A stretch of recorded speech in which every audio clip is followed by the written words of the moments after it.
श्री कृष्ण कहते हैं कि खुश रहना है तो जिंदगी के फैसले अपने परिस्थिति को देख कर ले। दुनिया को देखकर जो फैसले लेते हैं वो दुखी ही रहते हैं। जिंदगी में हैरानी भी होती है और बहुत परेशानी भी होती है। सब कुछ अच्छा होता है जब ऊपर वाले की मेहरबानी होती है। सबको यहाँ अपनी जिंदगी से शिकायतें हैं। जिंदगी तो वही जीते हैं जो हर वक्त मुस्कुराते हैं। जीवन में दिखावा दुख देता है। सुख चाहिए तो हर काम को दिल लगा कर करें। दौलत और खुशी का कोई रिश्ता नहीं होता है। ये बात जो समझ जाता है वो जीवन भर खुश रहता है। जब ख्वाबों के रास्ते जरूरतों की ओर मुड़ जाते हैं तब असल जिंदगी के मायने समझ में आते हैं। बातें अच्छी हर कोई कर लेता है परंतु अपने जीवन में अच्छे कार्य बहुत कम लोग करते हैं। जिंदगी का सबसे बेहतरीन हिस्सा वो होता है जिसे निस्वार्थ जिया गया हो। रुलाती है, हंसाती है, गिराती है, उठाती है, कभी दूर कभी पास अपनों के लाती है। ये जिंदगी हमें कितना कुछ सिखाती है। इस दुनिया में हर इंसान उस चीज के लिए रोता है जो उसके पास नहीं है। जब वो चीज उसके पास होती है तो उसका वो कद्र नहीं करता है। जितना गैरों से सतर्क रहते हो उतना ही अपनों से भी सतर्क रहना चाहिए, क्योंकि सबसे ज्यादा धोखा अपने ही देते हैं। यही जीवन की सच्चाई है। 1 रुपए की औकात रखने वाले 1 लाख बताएंगे। ऐसे लोग सिर्फ आपका दिल दुखाएंगे। ऐसे लोगों से दूर रहना चाहिए। जिंदगी में कोई तब तक ही ईमानदार रहता है जब तक उसे बेईमानी का मौका नहीं मिलता है। अगर आप काबिल हैं तो आपके हिस्से में मुश्किलें जरूर आएंगी। ये मुश्किलें ही आपका ताकत बढ़ाएगी। बेवजह और बेसमय जो सोते हैं वो जिंदगी भर रोते हैं। उम्र भर बोझ उठाया कील ने और लोग तारीफ सिर्फ तस्वीर की करते हैं। ऐसा जिंदगी में भी होता है। अगर जिंदगी में सुकून चाहते हो तो फोकस काम पर करो, लोगों की बातों पर नहीं। जिन्हें खुद पर भरोसा नहीं होता है वो अक्सर भाग्य और दूसरों को दोष देते हैं। जिन्हें खुद पर भरोसा होता है वो सिर्फ कोशिश करते हैं।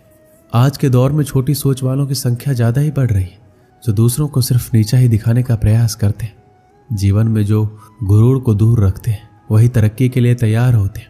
जीवन में तभी कुछ पाओगे जब मुसीबत से नहीं घबराओगे। अपनी जिंदगी में यह हमेशा याद रखना कि आप कितने भी अच्छे हो, अगर बुरे लोग हैं तो आप गलत ही सीखेंगे।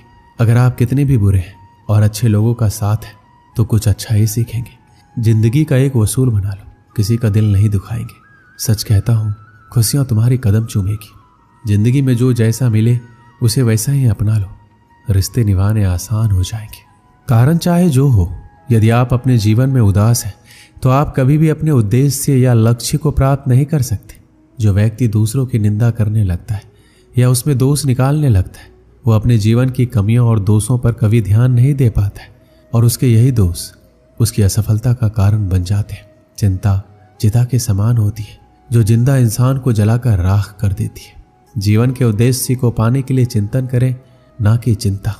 दिखावा वही करते हैं जो अज्ञानी और अहंकारी होते हैं। यदि आपके अंदर अज्ञान और अहंकार है तो आप जीवन में कभी भी सफल नहीं हो सकते।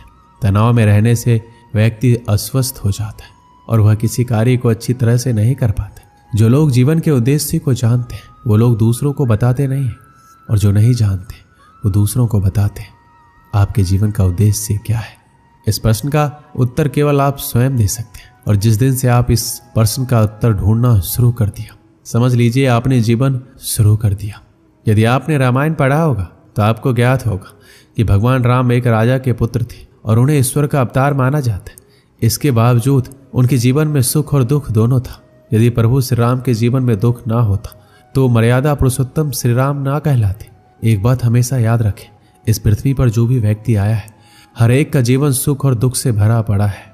श्री कृष्ण कहते हैं, जो बीत गया उसे आप नहीं बदल सकते और जो आने वाला है उसे आप जानते नहीं। इसलिए भूतकाल और भविष्य काल की चिंता छोड़ दें।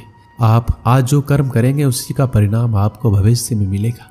आज में जीना सीखो और अपने समय का अधिकतम समय लक्ष्य के प्रति समर्पित करो। दूसरों में कमियां ढूंढना हमारी सबसे बुरी आदत है। इस आदत को छोड़ दें और खुद में कमियां ढूंढें और उनमें सुधार करें। खुद में किया गया सुधार आपके जीवन को पूरी तरह बदल देगा। आपकी क्षमता दिन दूनी और रात चौगुनी बढ़ेगी। जीवन में संकल्प लेना सीखें। उदाहरण के लिए, अगर आपने सोचा है कि आज हमें ये कार्य करना है तो उस कार्य को निश्चित ही करें। अगर आपने सोचा है कि 2-4 घंटे पढ़ना है तो जरूर पढ़ें। भले ही मन पढ़ाई में ना लगे पर एक अच्छा आदत बनेगा जिससे आपको सफलता की एक सीढ़ी चढ़ने में आपको मदद मिलेगी। त्याग करना सीखें। कई बार क्षणिक सुख के लिए हम अपनी कीमती वक्त बर्बाद करते।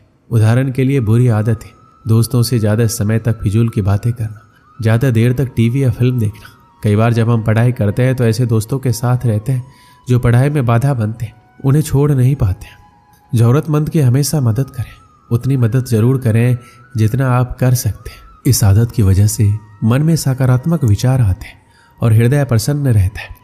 इससे जीवन में आनंद और खुशी भर जाते हैं। खुश होकर जो भी कार्य करेंगे वो बेहतरीन होगा। जब आप फेल होते हैं तो आपका पूरा एक साल बर्बाद हो जाता है, और जब आप अपने जीवन में असफल होते हैं तो आपका पूरा जीवन बर्बाद हो जाता है। इसलिए समय का सही सदुपयोग करें। श्री कृष्ण कहते हैं, अपने कार्य को ईमानदारी पूर्वक करें, खुद से झूठ ना बोलें। जो आप नहीं कर सकते उसे छोड़ दें, जो कर सकते हैं उसे बेहतरीन तरीके से करें। यही बात आपको सफल बनाएगी। समाज परिवार के डर से निर्णय ना लें। जब सफल होंगे तो सब आपकी तारीफ करेंगे।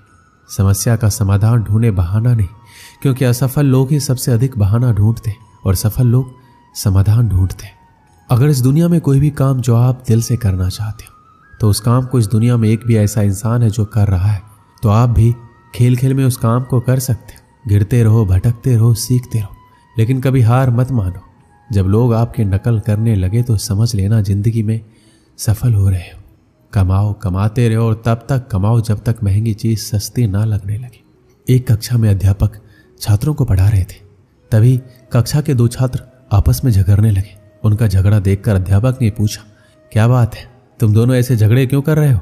एक छात्र बोला, सर ये मेरी बात नहीं सुन रहा है, बस अपनी बात पर अड़ा हुआ है। दूसरा छात्र बोला, सर मैं इसकी बात क्यों सुनूं, ये जो कह रहा है वो गलत है, ऐसे में इसकी बात सुनकर क्या फायदा। इसके बाद दोनों फिर से आपस में उलझ गए। दोनों की सुलह कराने अध्यापक ने उन्हें अपने पास बुलाए। दोनों छात्र अध्यापक की डेस्क के पास जाकर खड़े हो गए, एक डेस्क की ओर और दूसरा डेस्क की दूसरी ओर। अध्यापक ने डेस्क की दराज से गेंद निकाली और उसे डेस्क के बीचों बीच रख दिया। उसके बाद वो दोनों छात्रों से बोले, इस गेंद को देखकर बताओ ये किस रंग की है। पहला छात्र बोला, ये सफेद रंग की गेंद है सर। दूसरा छात्र बोला, नहीं सर ये तो काली है। दोनों के उत्तर एक दूसरे से भिन्न थे, लेकिन दोनों अपनी बात पर अडिग थे। दोनों में फिर तू मैं होने लगी। अध्यापक ने दोनों को शांत कर अपने स्थान बदलने को कहा। दोनों ने अपने स्थान बदल लिए। अध्यापक ने फिर वही प्रश्न दोहराया कि अब बताओ कि गेंद का रंग कौन सा है। इस बार दोनों के जवाब एक दूसरे से भिन्न थे। अब पहले छात्र ने कहा, सर गेंद काली है, और दूसरे ने कहा, सर गेंद सफेद है। लेकिन अब की बार वो अपने खुद के जवाब से हैरान भी थे। दोनों अध्यापक को समझाते हुए बोले, यह गेंद दो रंग की बनी हुई है, एक तरफ से देखने पर सफेद दिखती है, दूसरी तरफ से देखने पर काली।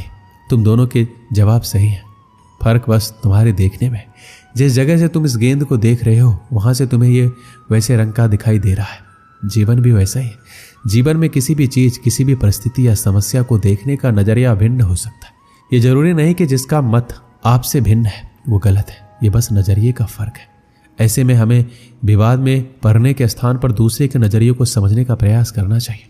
तभी हम किसी की बात बेहतर ढंग से समझ पाएंगे और अपनी बात बेहतर ढंग से समझा पाएंगे। दोनों छात्रों के अध्यापक की बात समझ में आ गई और दोनों ने अपना झगड़ा भुलाकर सुलह कर ली। इस कहानी से हमें क्या सीख मिलती है? जीवन में परिस्थितियां भिन्न हो सकती, उन परिस्थितियों के प्रति लोगों का नजरिया भिन्न हो सकता है। हम अक्सर किसी भी परिस्थिति को जाने बिना अपनी टिप्पणी दे देते हैं और अपनी बात पर अड़ जाते हैं। ऐसे में विवाद या बहस की स्थिति निर्मित होती है जो अंततः संबंध बिगाड़ने का कारण बन जाती है। इसलिए किसी भी बात पर अपनी टिप्पणी देने के पहले परिस्थिति या मामले की अच्छी तरह जानकारी ले लेनी चाहिए। साथ ही यदि मत भिन्नता की स्थिति बने तो दूसरे के नजरिए को समझने की कोशिश करना चाहिए ताकि विवाद नहीं बल्कि बेहतर संवाद स्थापित हो सके। दोस्तों इस वीडियो में बस इतना ही। मिलते हैं अगली वीडियो में। अपना ख्याल रखिएगा। जय श्री कृष्ण।